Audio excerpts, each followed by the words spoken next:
We'll make sure we bring our troops out by the end of 2014. The commanders and the generals there are on track to do so. We've seen progress over the past several years.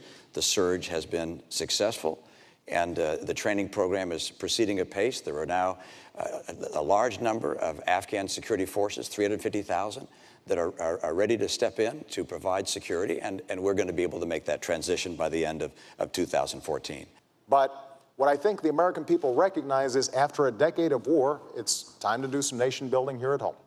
And what we can now do is free up some resources to, for example, put Americans back to work, especially our veterans, rebuilding our roads, our bridges, our schools, making sure that our veterans are getting the care that they need when it comes to post-traumatic stress disorder and traumatic brain injury. Is it time for us to divorce Pakistan?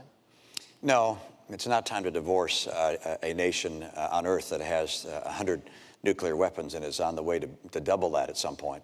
And it's widely reported that drones are being used in drone strikes, and I support that entirely and feel the president was right to up the usage of that technology and believe that we should continue to use it to continue to go after the people who represent a threat to this nation.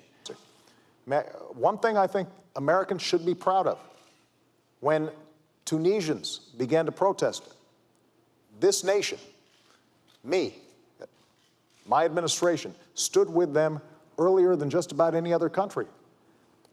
In Egypt, we stood on the side of democracy. In Libya, we stood on the side of the people. And as a consequence, there is no doubt that attitudes about Americans have changed. But there are always going to be elements in these countries that potentially threaten the United States.